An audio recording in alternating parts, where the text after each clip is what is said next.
This is my 1988 Yamaha FZ750 Genesis, and this Yamaha FZ750 Genesis was written off by the insurance company because it got a bit too close to a fire and it melted. To write this bike off for a few melty plastics seems like a total waste because this bike is still absolutely salvageable. The damage is purely cosmetic. If we look around the rest of the bike, other than a broken indicator, a broken mirror, and a bit of cracked whatever this is, the rest of the bike is still in really good shape. There is still plenty of life in this old girl yet, but there is one other problem that I actually haven't managed to tackle yet, and that's the small issue of it not currently running. I did a video on this bike the other week where I got it to fire up using Easy Start, but I could not get the bike to run properly. And thanks to all the helpful comments, everyone has said, I need to take the carbs off, clean them, clean out the jets, basically rebuild the carbs on it. So that is exactly what I need to do to give this bike a big leap forward to getting back on the road. But before I go taking the carbs off and messing around with them and trying to fix them, there is something I need to show you because there has been a development. It's something I did not try in the last video. At the end of the last video, because I had the side panels off, I got to the drain screws, so I drained all of the fuel out of all of the carbs. And because I had everything off, I managed to seat the air intake pipes onto the tops of the carbs as best as possible. And then I mounted the airbox on top of the air pipes with the air filter back in. And then, of course, I put the tank back on, put fresh fuel through it, put the battery booster on it, and then I tried to fire it up. And it actually ran a bit.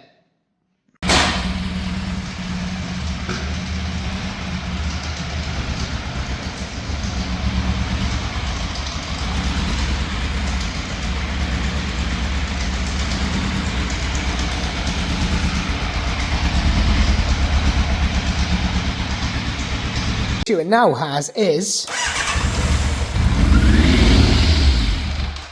it starts and then it cuts out. Now it did run for a fair while with the choke all the way up because obviously when I stripped it down I noticed that when you pull the choke it wasn't coming out far enough. It is pretty sticky, but now I mean it did run, like I said, it ran for a bit, but I cannot get it to run without the choke on, and if you touch that throttle even a little bit, it cuts out, and obviously you put the choke down, it cuts out. So the carbs are the issue. Let's jump into them. Let's take a look at what I need to take off and get them off. So if we take a look at what I'm working with, if I move the airbox out of the way and the rubbers,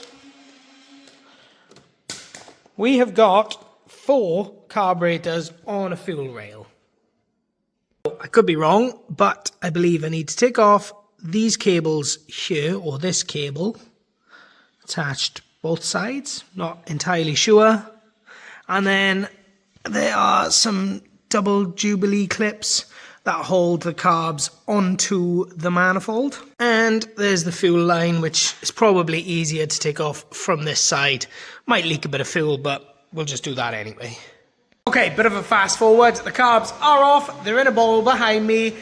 Bit of a faff trying to get the cables out, especially the choke cable because it is a bit frayed, so there's no wonder it's having problems there.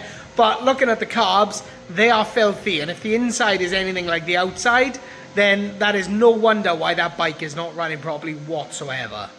Okay, so after giving the bottoms of them a bit of a scrub in the bowl, I decided to put it in a vise to help take the caps off because they were a bit tight, and there is definitely some gunk in the carb. I mean, that is literally over the jet or screw or whatever that is.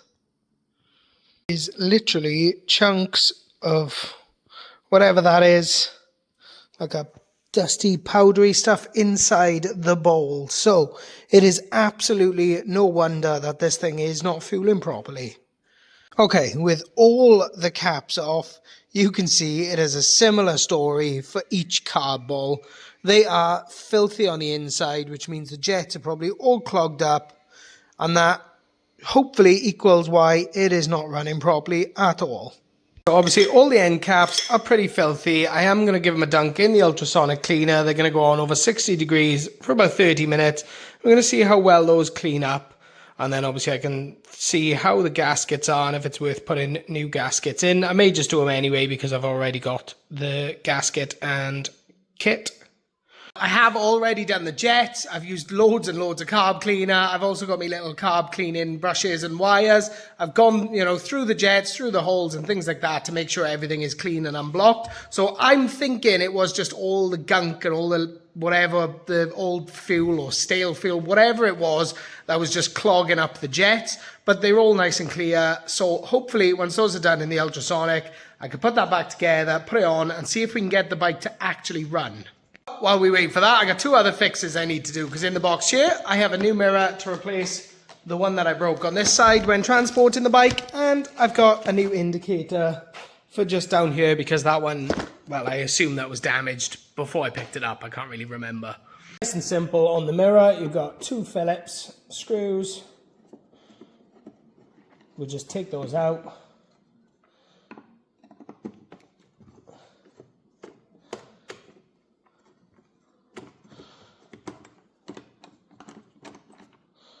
And the mirror comes off. And then, same thing in reverse. Keep the screws, new mirror goes on.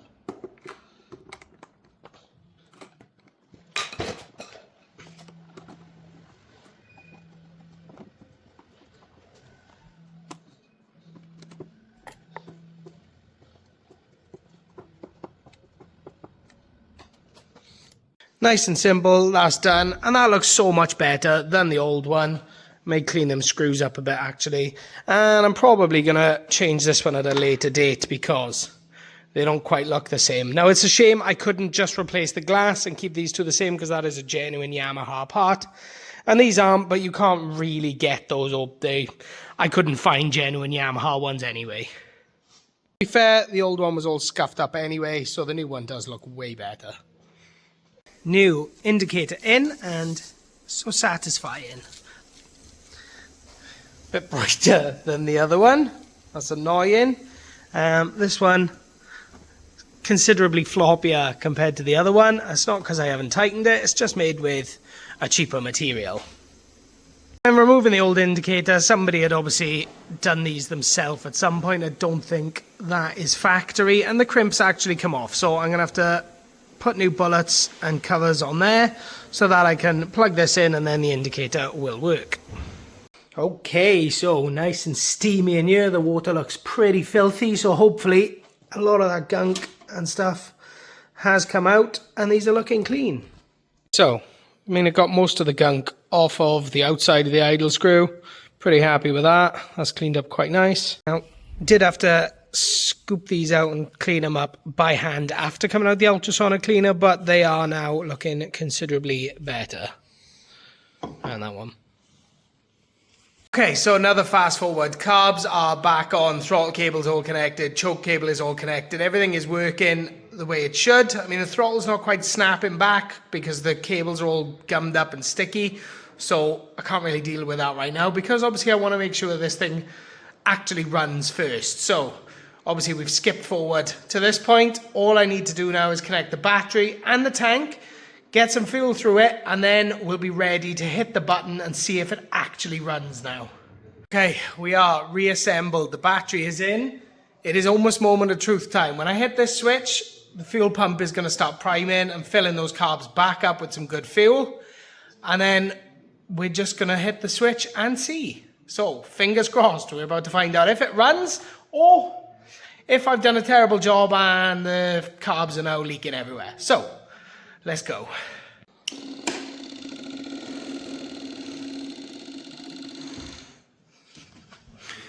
can see the fuel pump is working, the fuel is going through.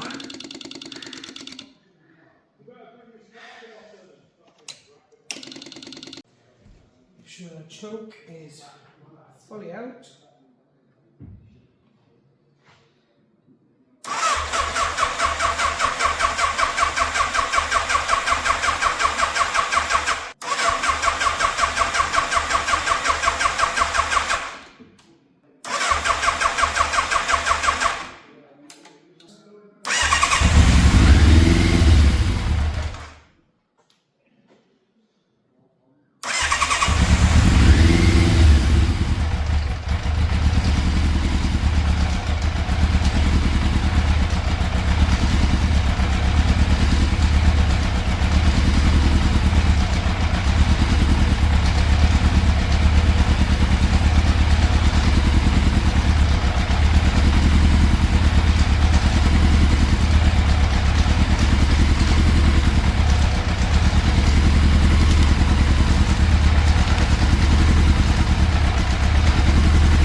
Okay, so it is still not running right whatsoever because you can hear it. It's like it's hunting, it's revving, you know, it's going up to like 2000 RPM, then it's going back down to 1. And as soon as you start taking that choke off, it is still cutting out. I left that running for a solid 7 or 8 minutes there. And the 2 cylinders and the exhaust coming off the left-hand side of the bike are up to temp, they are piping hot.